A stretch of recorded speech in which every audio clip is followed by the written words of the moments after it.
सभी को जय मसीह की। मैं परमेश्वर का धन्यवाद देता हूँ एक बार फिर प्रभु की उपस्थिति में आने के लिए मौका दिया। ये जो सिलसिला है C5 न्यूज चैनल के ऊपर बुजुर्ग अंकल अतिंदर पाल सिंह खालिस्तानी के सवालों का सिलसिला है, उनके जवाब दिए जा रहे हैं। दूसरा सवाल है, दूसरा सवाल बुजुर्ग अंकल जी आपने किया, तुम्हारा विरोध पाखंडवाद के कारण हुआ है। तो मेरे प्यारे आदर योग्य बुजुर्ग पिताजी, प्रभु यीशु मसीह तो खुद पाखंडवाद का विरोध करता है। मैं पवित्र शास्त्र से जवाब दूंगा। हालांकि आप कहते हो पवित्र शास्त्र बदल गया है, फिर भी आप सुने परमेश्वर का जीवित वचन क्या कहता है। महान जीवते परमेश्वर, आपका धन्यवाद करते हैं। पवित्र आत्मा आप हमें सिखाएं और बुजुर्ग अंकल की ज्ञान बुद्धि समझ भी आप खोल दो, ताकि वो अपने आत्मिक पिता को, सच्चे परमेश्वर को पहचाने और वो तौबा करे, मन फिराए और वो अपने आप को पापी कबूल करे और प्रभु यीशु मसीह को अपना प्रभु और मुक्तिदाता करके कबूल करे और अपने पापों से निजात पाए। और ये वचन उनको समझ में आने के लिए कृपा दे, और तमाम उन लोगों को भी जो इन वचनों को सुने, जो इस भाषा को समझते हैं, प्रभु यीशु मसीह के नाम से मांगते हैं, आमीन। तो प्रभु यीशु मसीह ने पवित्र शास्त्र में ऐसे लोगों का विरोध किया जो पाखंडी थे। मत्ती की अंजील 23 अध्याय में हम आएंगे, 1 से 12 में पढ़ूंगा। मत्ती की अंजील 23 अध्याय उसकी 1 से 12। तब यीशु ने भीड़ से और अपने चेलों से कहा, शास्त्री और फरीसी मूसा की गद्दी पर बैठे हैं, इसलिए वे तुमसे जो कुछ कहें वह करना और मानना, परंतु उनके से काम मत करना, क्योंकि वे कहते तो हैं पर करते नहीं। यही हाल है नामधारी ईसाइयों का, मसीहियों का नहीं। मैं मसीहियों की बात नहीं कर रहा, नामधारी ईसाइयों का, जो कहते तो हैं लेकिन करते नहीं। जो उनको प्रभु यीशु मसीह ने आदेश दिया वो नहीं वो करते, कहते हैं। 4 आयत, वे कैसे भारी बोझ को जिनको उठाना कठिन है बांधकर उन्हें मनुष्यों के कंधों पर रखते हैं, यानी फरीसी, सदूकी और शास्त्री, परंतु स्वयं उसे अपनी उंगली से भी सरकाना नहीं चाहते। वे अपने सब काम लोगों को दिखाने के लिए करते। तो नामधारी ईसाई अन्य जातियों की तरह दिखाने के लिए काम करते हैं। अन्य जातियां तो करती हैं। आगे वचन कहता है, वे अपने ताबीजों को चौड़ा करते और अपने वस्त्रों की कोरें बढ़ाते हैं। भोज में मुख्य मुख्य स्थान और सभा में मुख्य मुख्य आसन, बाजारों में नमस्कार और मनुष्य में रबी कहलाना उन्हें भाता है। परमेश्वर तो सर्वज्ञानी है, उन्होंने सब कुछ प्रकट करके दिया कि वो अपने वस्त्रों को लंबा करते हैं, ताबीजों को चौड़ा करते हैं। उनको जब उनको बड़े खाने में बुलाया जाए, उनको अच्छा स्थान चाहिए, उनको एक वीआईपी के तौर पे रिसेप्शन होना चाहिए, उनको स्वीकार किया जाना चाहिए, और सभा में मुख्य आसन उनके लिए तैयार होना चाहिए। बाजारों में सब लोग उनको नमस्कार कहें और मनुष्यों में रबी कहलाना उनको बहुत अच्छा लगता है। 8 वचन क्या कहता, परंतु तुम रबी ना कहलाना। कौन? मसीही। मसीहियों को आदेश है तुम रब्बी मत कहलाना, मतलब गुरु मत कहलाना, क्योंकि तुम्हारा एक ही गुरु है और तुम सब भाई हो। तो मसीही आपस में क्या हैं? भाई हैं। 9 वचन, पृथ्वी पर किसी को अपना पिता ना कहना, क्योंकि तुम्हारा एक ही पिता है जो स्वर्ग में है। लेकिन ये नामधारी ईसाइयों में ये कोई पापा बने बैठे हैं, कोई डैडी बने बैठे हैं, पता नहीं क्या क्या बने बैठे हैं, प्रोफेट पापा, अपोस्टल पापा, पता नहीं क्या क्या पापा। तो ये पाखंडवाद बिल्कुल है, मैं सहमत हूं। आगे लिखा, पृथ्वी पर अपने किसी को अपना पिता ना कहना, क्योंकि तुम्हारा एक ही पिता है जो स्वर्ग में है, और स्वामी भी ना कहलाना, क्योंकि तुम्हारा एक ही स्वामी है अर्थात मसीह। जो तुम में बड़ा हो वह तुम्हारा सेवक बने। अब यहां है गड़बड़ नामधारियों के साथ। वो बड़ा तो होना चाहते हैं लेकिन सेवक होना नहीं चाहते। 12 वचन, जो कोई अपने आप को बड़ा बनाएगा वह छोटा किया जाएगा, जो कोई अपने आप को छोटा बनाएगा वह बड़ा किया जाएगा। हालेलुया। तो नामधारी ईसाई अपने आप को बड़ा बनाते हैं और सच्चे विश्वासी, सच्चे मसीही अपने आप को छोटा बनाते हैं।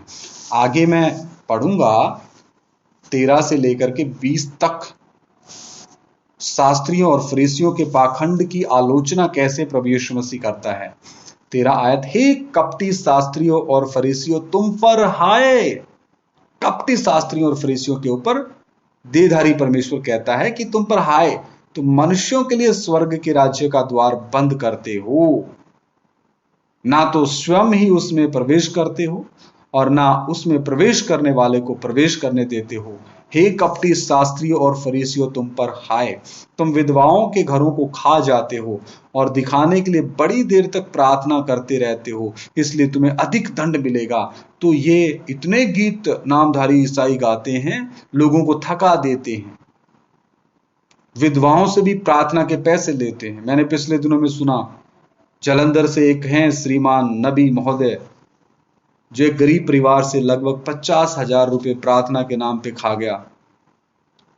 तो ये पैसे की सेवा करते हैं, प्रभु यीशु मसीह की सेवा नहीं करते। ये अपने स्वार्थ के खोज में है, इसलिए ये पाखंडी हैं। इनको तो मैं भी पाखंडी कहता हूं। और प्रभु क्या कहता है, इसलिए तुम्हें अधिक दंड मिलेगा। किनको? इन नामधारियों को जो पाखंडवाद करते हैं। 15 आयत, हे कपटी शास्त्रियों और फरीसियों तुम पर हाय, तुम एक जन को अपने मत में लाने के लिए सारे जल और थल में फिरते हो, और जब वह मत में आ जाता है तो उसे अपने से दूना नारकीय बना देते, मतलब उसके जीवन को डबल नरक के समान बना देते हो। कौन? ये शास्त्री, फरीसी, सदुकी, जो उस समय प्रभु यीशु मसीह के सामने थे और अब आज आधुनिक समय में नामधारी ईसाइयों के तौर पे ये देखने को मिलते हैं। 16 वचन, हे अंधे अगुओ, प्रभु क्या कहता है? प्रभु यीशु मसीह ने इनके पाखंडवाद की कितनी आलोचना की है। बुजुर्ग अंकल अतिंदर पाल सिंह खालिस्तानी जी, कृपा करके सुनिए, पवित्र शास्त्र बाइबल लेके आप भी पढ़िए। कहता है, हे अंधे अगुओ तुम पर हाय, जो कहते हो कि यदि कोई मंदिर की शपथ खाए तो कुछ नहीं, परंतु यदि कोई मंदिर के सोने की सौगंध खाए तो उसमें बंध जाएगा। हे मूर्खो और अंधो, कौन बड़ा है, सोना या वह मंदिर जिससे सोना पवित्र होता है? यानी सोने की वैल्यू किसके कारण है? मंदिर के कारण। फिर कहते हो कि यदि कोई वेदी की शपथ खाए तो कुछ नहीं, परंतु जो भेंट उस पर है यदि कोई उसकी शपथ खाए तो बंध जाएगा। हे अंधो, कौन बड़ा है, भेंट या वेदी जिसमें भेंट पवित्र होती है? यानी भेंट से पवित्र तो वेदी है, क्योंकि भेंट जब वेदी पर रखी जाती है तब वो पवित्र होती है। इसी रीति से सोने से ज्यादा कीमती क्या है? मंदिर है। मंदिर के कारण सोने की कीमत है। तो आगे 20 से लेके हम आगे पढ़ेंगे 20 वचन, इसलिए जो वेदी की शपथ खाता है वह उसकी और जो कुछ उस पर है उसकी भी शपथ खाता है। जो मंदिर की शपथ खाता है वह उसकी और उसमें रहने वाले की भी शपथ खाता है। जो स्वर्ग की शपथ खाता है वह परमेश्वर के सिंहासन की और उस पर बैठने वाले की शपथ खाता है, यानी परमेश्वर की। 23 वचन, हे कपटी शास्त्रियों और फरीसियों तुम पर हाय, तुम पुदीने और सौंफ और जीरे का 10वांश तो देते हो, परंतु तुमने व्यवस्था की गंभीर बातों को अर्थात न्याय और दया और विश्वास को छोड़ दिया है। चाहिए था कि इन्हें भी करते रहते और उन्हें भी ना छोड़ते। हे अंधे अगुओ, तुम मच्छर को तो छान डालते हो परंतु ऊंट को निगल जाते हो। हे कपटी शास्त्री और फरीसियों तुम पर हाय, तुम कटोरे और थाली को ऊपर ऊपर से तो मांजते हो, यानी बाहर से उनका शरीर बहुत अच्छा लगता, अच्छे कपड़े पहने हैं, चौड़े ताबीज हैं, लंबे लंबे कपड़े चोगे पहने हैं, बहुत सफेद कपड़े पहन के वो पवित्र लगते हैं, लेकिन अंदर से, परंतु वे भीतर से अंधेर और असंयम से भरे हुए हैं। हे अंधे फरीसी, पहले कटोरे और थाली को भीतर से मांस कि वे बाहर से भी स्वच्छ हों। यानी हे मनुष्यों, हे अंधे शास्त्रियों, फरीसियों, सदुकियों, हे नामधारी ईसाइयों, पहले अपने आप को अंदर से साफ करो। अंदर से अपने मन को, अपने मन की गंदगी को, आत्मा प्राण शरीर की गंदगी को, हृदय की गंदगी को, दिल की गंदगी को साफ करो। और इस गंदगी के बारे में मरकुस की किताब भी कहती है। 7 अध्याय में हम पढ़ते हैं, मरकुस 7 अध्याय 20 से लेके मैं 23 तक पढ़ूंगा। फिर उसने, यानी प्रभु यीशु मसीह ने चेलों को कहा, जो मनुष्य में से निकलता वही मनुष्य को अशुद्ध करता है, क्योंकि भीतर से, अर्थात, तो प्रभु यीशु मसीह क्या कहता है? पहले भीतर से अपने आप को मांजो। तो किन किन को मांजना है, किन किन को साफ करना है? यहां लिखा, क्योंकि भीतर से, अर्थात मनुष्य के मन से बुरे बुरे विचार, व्यभिचार, चोरी, हत्या, परस्त्रीगमन, लोभ, दुष्टता, छल, लुच्चपन, कुदृष्टि, निंदा, अभिमान और मूर्खता निकलती है। ये सब बातें, बुरी बुरी बातें भीतर ही से निकलती है और मनुष्य को अशुद्ध करती है।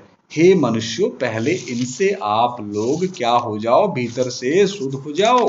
प्रभु यीशु मसीह का कहने का अर्थ ये था और आज भी है। वापस मत्ती की किताब में आते हैं, 26 आयत। हे अंधे फरीसी, पहले कटोरे और थाली को भीतर से मांझ कि वे बाहर से भी स्वच्छ हों। हे कपटी शास्त्री और फरीसियों, तुम पर हाय, तुम चुना फिरी हुई कब्रों के समान हो, जो ऊपर से तो सुंदर दिखाई देती हैं, परंतु भीतर मुर्दों की हड्डियों और सब प्रकार की मलिनता से भरी है। तो ये नामधारी ईसाइयों का जो झुंड है, ये जैसे एक कब्र को चूना फेर देते, वो बाहर से बड़ी सुंदर नजर आती है, लेकिन अंदर क्या है? मुर्दों की हड्डियां हैं, सब प्रकार की मलिनता है। ये जो हमने मरकुस 7 का 20 से 23 में पढ़ा, ये सब प्रकार के मन के अंदर की गंदगियां उनके अंदर हैं। वो भीतर से अपने आप को मांजना पसंद नहीं करते, इसलिए वो पाखंडवाद के भागी बनते हैं, इसलिए वो अन्य जातियों के सामने ठोकर का कारण बनते हैं। इसलिए अन्य जातियां बोलती है तो पाखंडी, ये तो पाखंड कर रहे हैं, और असल में वो करते हैं रुमाल गिरा करके। फिरोजपुर में भी एक कोई है मिस्टर नबी जी, जो अपना रुमाल गिरा के पीछे स्टेज के लोगों को गिरा देता। तो ये क्या है? पाखंडवाद है। मैं इससे सहमत हूं। 28 वचन, इसी रीति से तुम भी ऊपर से मनुष्यों को धर्मी दिखाई देते हो, परंतु भीतर कपट और अधर्म से भरे हुए हो। किससे भरे हुए हो? कपट और अधर्म से भरे हुए हो। आगे बढ़ते हैं, 29 वचन से लेके 39 तक। मत्ती 23 का 29 से 39। हे कपटी शास्त्री और फरीसियों, तुम पर हाय, तुम भविष्यद्वक्ताओं की कब्रें संवारते और धर्मियों की कब्रें बनाते हो, और कहते हो यदि हम अपने बाप दादों के दिनों में होते तो भविष्यद्वक्ताओं की हत्या में उनके साझी ना होते। इससे तो तुम अपने पर आप ही गवाही देते हो कि तुम भविष्यद्वक्ताओं के हत्यारों की संतान हो। अतः तुम अपने बाप दादों के पाप का घड़ा पूरी तरह भर दो।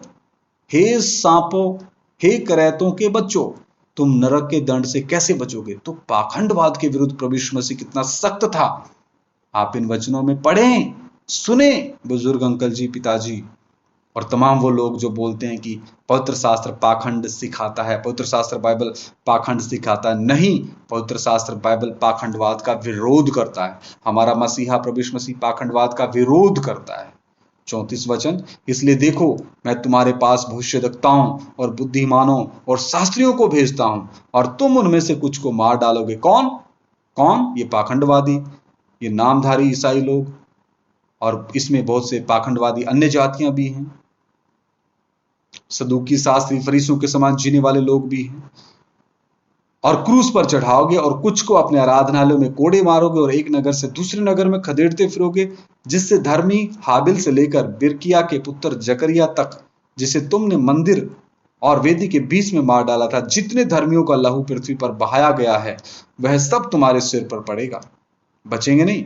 मैं तुमसे सच सच कहता हूं, ये बातें, सब बातें इस समय के लोगों पर आ पड़ेंगी। हे यरूशलेम, हे यरूशलेम, तू भविष्यद्वक्ताओं को मार डालता है और जो तेरे पास भेजे गए उन पर पथराव करता है। कितनी ही बार मैंने चाहा कि जैसे मुर्गी अपने बच्चों को अपने पंखों के नीचे इकट्ठा करती है, वैसे ही मैं भी तेरे बालकों को इकट्ठा कर लूं, परंतु तुमने ना चाहा। कितनी बार नामधारी ईसाइयों को और अन्य जातियों को, हिंदू, मुस्लिम, सिख, ईसाइयों को, जैन, बुद्धिस्ट और तमाम छोटी मोटी जातियों के लोगों के सामने परमेश्वर अपने वचन को लेके आता, लेकिन वो लोग अपने हठी स्वभाव के कारण, क्रोधी स्वभाव के कारण, कठोर हृदय के कारण परमेश्वर के अब्दी कलाम को, अनंत काल के उद्धार को नकार देते हैं। वो बोलते हैं हमें नहीं चाहिए। देखो, तुम्हारा घर तुम्हारे लिए उजाड़ छोड़ा जाता है। प्रभु यीशु मसीह क्या कहता है? देखो, तुम्हारा घर तुम्हारे लिए उजाड़ छोड़ा जाता है, क्योंकि मैं तुमसे कहता हूं कि अब से जब तक तुम ना कहोगे धन्य है वह जो प्रभु के नाम से आता है, तब तक तुम मुझे फिर कभी ना देखोगे। हालेलुया। तो परमेश्वर का वचन कितना स्पष्ट है, परमेश्वर कितना स्पष्ट तौर पे सिखाता है। 2 वचन और पढ़ के हम प्रार्थना करेंगे। मत्ती 24 का 11 और 24।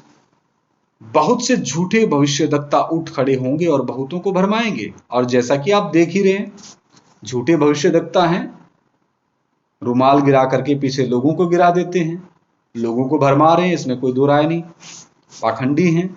24 वचन, क्योंकि झूठे मसीह और झूठे भविष्यद्वक्ता उठ खड़े होंगे और वो बड़े चिन्ह और अद्भुत काम दिखाएंगे कि यदि हो सके तो चुने हुओं को भी भरमा दे। तो ये झूठे मसीहियों का काम है, झूठे भविष्यद्वक्ताओं का काम है। ये बड़े बड़े चिन्ह दिखाते हैं, अद्भुत काम दिखाते हैं, लेकिन इनके पीछे कौन है वो अद्भुत काम दिखाने वाला? वो शैतान और लूसीफर का ग्रुप है। ज्यादा खुश होने की आवश्यकता नहीं है। झूठे मसीहियों के बारे में ये वचन है, झूठे नबियों के बारे में ये वचन है, जो बड़े बड़े चिन्ह और अद्भुत काम दिखाते हैं और लोगों को भरमाते हैं। उनके लिए परमेश्वर मत्ती 7 का 21 से 23 भी मैं पढ़ देता हूं। प्रभु क्या कहेगा न्याय के दिन? मत्ती 7 का 21 से 23, जो मुझसे हे प्रभु कहते हैं, उनमें से हर एक स्वर्ग के राज्य में प्रवेश ना करेगा, परंतु वही जो मेरे स्वर्गीय पिता की इच्छा पर चलता है। उस दिन बहुत से लोग मुझसे कहेंगे, हे प्रभु, क्या हमने तेरे नाम से भविष्यवाणी नहीं की और तेरे नाम से दुष्ट आत्माओं को नहीं निकाला और तेरे नाम से बहुत से अचंभे के काम नहीं किए? तब मैं यानी परमेश्वर प्रभु यीशु मसीह उनसे खुलकर कह दूंगा, मैंने तुमको कभी नहीं जाना, हे कुकर्म करने वालों, मेरे पास से चले जाओ। तो यहां प्रभु यीशु मसीह क्या कहता उनको? कुकर्म करने वालों, ऐसे पाखंडियों को। तो मेरे प्रियो, कितना गंभीर मामला है। लूका 6 का 40 भी कहता है, तुम मुझे हे प्रभु क्यों कहते हो जब मेरा कहना ही नहीं मानते? तो क्या फायदा है? तो प्रभु यीशु मसीह ने पाखंडियों का विरोध किया। पवित्र शास्त्र बाइबल स्पष्ट प्रमाण देता है, और आज पवित्र आत्मा पाखंडियों का विरोध करता है। लेकिन बहुतों को पवित्र आत्मा ने उनके हाल पे छोड़ दिया है। तुम जितना मर्जी पाखंडवाद करते रहो, न्याय के दिन सारी चीजें प्रकट होंगी। तो बुजुर्ग अंकल जी, दूसरा सवाल अभी पूरा नहीं हुआ, इसमें और बाकी है। तीसरे पार्ट में मैं उसको कवर करूंगा। प्यारे पिता, धन्यवाद करते हैं जो भी वचन आपने दिए, ये बहुत से लोगों के लिए उद्धार का कारण बने, और उनको पाखंडवाद क्या होता है और क्या प्रभु यीशु मसीह ने पाखंडवाद का विरोध किया, जो हमने वचनों में देखा, बिल्कुल किया। पवित्र शास्त्र पाखंडवाद का विरोध करता है। मेरे प्रभु, ये वचन एक एक को समझ में आने के लिए पा दे। पवित्र आत्मा एक एक की ज्ञान बुद्धि समझ खोल दे। हमारी प्रार्थना को सुन लो। प्रभु यीशु मसीह के नाम से मांगता हूं, सुनो और ग्रहण करो। आमीन, आमीन। सभी को जय मसीह की। मारा ना था।